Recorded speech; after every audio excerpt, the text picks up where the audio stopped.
ಚಿತ್ರದುರ್ಗದ ಪತ್ರಕರ್ತರ ಭವನದಲ್ಲಿ ಮಾದರಿ ನೀತಿ ಸಂಹಿತೆ ಕುರಿತು ಸಂವಾದ ಕಾರ್ಯಕ್ರಮ ಹಮ್ಮಿಕೊಳ್ಳಲಾಗಿತ್ತು.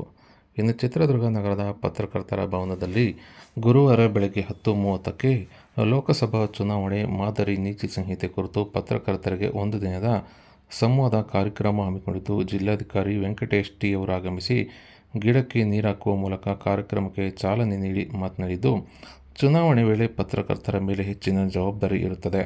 ಇನ್ನು ಪತ್ರಕರ್ತರು ಚುನಾವಣೆ ಸಮಯದಲ್ಲಿ ತಮ್ಮ ಜವಾಬ್ದಾರಿಯನ್ನು ಅರಿತು ಕೆಲಸ ಮಾಡಬೇಕಾಗುತ್ತದೆ. ಇನ್ನು ಚುನಾವಣೆಯಲ್ಲಿ ಮುಕ್ತವಾಗಿ ಮತ್ತು ನಿರ್ಭೀತವಾಗಿ ಮತದಾನ ಮಾಡಲು ಅವಕಾಶ ಮಾಡಿಕೊಡಬೇಕಿದೆ. ಇನ್ನು ಪತ್ರಕರ್ತರಿಗೆ ಹಲವು ರೀತಿಯಲ್ಲಿ ಕೆಲಸ ಮಾಡಲು ಅವಕಾಶ ಕೊಟ್ಟಿದ್ದೇವೆ ಹಾಗೂ ಯಾವುದೇ ಕಾರಣಕ್ಕೂ ಯಾವುದೇ ರೀತಿಯ ಸುಳ್ಳು ಸುದ್ದಿಗಳನ್ನು ಅಥವಾ ಅಭ್ಯರ್ಥಿಗಳ ವಿರುದ್ಧ ಅಪಪ್ರಚಾರದಂತಹ ಸುದ್ದಿಗಳನ್ನು ಯಾವುದೇ ದೃಶ್ಯ ಅಥವಾ ಮುದ್ರಣ ಮಾಧ್ಯಮದಲ್ಲಿ ಪ್ರಕಟಿಸಲು ಅವಕಾಶ ಇರುವುದಿಲ್ಲ ಹಾಗೂ ಇವುಗಳ ಕುರಿತು ಪತ್ರಕರ್ತರು ಅರಿತು ಕೆಲಸ ಮಾಡಿ ಜಿಲ್ಲಾಡಳಿತಕ್ಕೆ ಸಹಕರಿಸಬೇಕೆಂದು ಸಲಹೆ ನೀಡಿದ್ದಾರೆ.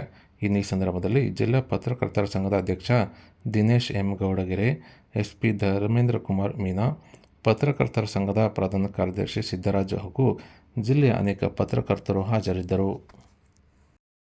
ಬರಬಹುದು, ಖಂಡಿತವಾಗಿ ಕೇಳಬಹುದು. ಏನು ರೂಢಿ ಕೆಲಸ ಇದ್ದಾವೆ ಖಂಡಿತ ನಾವು ಮಾಡಿಸ್ತೀವಿ.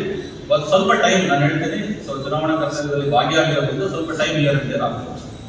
ಐ ಥಿಂಕ್ ಇವರು ಕೂಡ ಅನೌನ್ಸ್ ಮಾಡ್ತಾರೆ ಅವ್ರು ಕೂಡ ಇದ್ರು. ನಾವು ಏನೆಲ್ಲ ಚುನಾವಣೆ ಮೀಟಿಂಗ್ ಮಾಡಬಾರ್ದು, ಏನು ರೊಟೀನ್ ಕೆಲಸ ಇರ್ತವೆ ಖಂಡಿತ ಮಾಡಿ. ಸಮ್ ಟೈಮ್ ಏನಾಗುತ್ತೆ, ಕೆಲವು ಸರಿ ತಗೊಳ್ಳೋದು, ಈಗ ಅಳತೆ ಕೆಲಸ ಇರ್ಬೋದು, ದುರಸ್ತಿ ಕೆಲಸ ಇರ್ಬೋದು, ಕೋಡಿ ಕೆಲಸ ಇರ್ಬೋದು, ಅದು ಸ್ವಲ್ಪ ಜಾಸ್ತಿ ಟೈಮ್ ತಗೊಂಡಂಥದ್ದು. ಮತ್ತು ಬೇರೆ ಬೇರೆ ಇಲಾಖೆ ಇನ್ವಾಲ್ವ್ಮೆಂಟ್ ಇರೋಂಥದ್ದು, ಸರ್ವೆ ಇಲಾಖೆ, ಕಂದಾಯ ಇಲಾಖೆ, ಮತ್ತು ಆ ಲೋಕಲ್ ಇರುವಂಥ ಬೇರೆ ಡಿಪಾರ್ಟ್ಮೆಂಟ್ ಇನ್ವಾಲ್ವ್ಮೆಂಟ್ ಇರ್ಬೋದು. ಅಂಥವಕ್ಕೆ ಮೇ ಬಿ ಟೇಕ್ ಟೈಮ್, ಸ್ವಲ್ಪ ಟೈಮ್ ತಗೊಂಡು ಮಾಡ್ತಾರೆ. ಒಂದು ಎರಡನೇದಾಗುತ್ತೆ, ನಮ್ಮದು ಎರಡನೇ ಫೇಸಲ್ಲಿ, ಐ ಮೀನ್ ಸ್ಟೇಟಲ್ಲಿ ಫಸ್ಟ್ ಫೇಸಲ್ಲಿ ನಾವು ಚುನಾವಣೆ ಆಗ್ತಾಯಿದ್ರಿಂದ ನಾವು ಭಾಳ ಬೇಗ ಕರ್ತವ್ಯ ಕೂಡ ಮುಗಿಸ್ತೀವಿ. 20 ದಿವಸದಲ್ಲಿ ನಮಗೆಲ್ಲ ಮುಂದೆ ಹೋಗೋದು. ಸೊ ಹಂಗಾಗಿ ಈಗ ಸಪೋಸ್ ಲಾಸ್ಟ್ ಫೇಸಲ್ಲಿ ಇದ್ದರೆ ನಮಗೆ 4 ತಿಂಗಳವರೆಗೆ ಟೈಮನ್ನು ಹೇಳೋದು, ನಮಗೆ ನೆಪ ಹೇಳೋದು ನಮಗೆ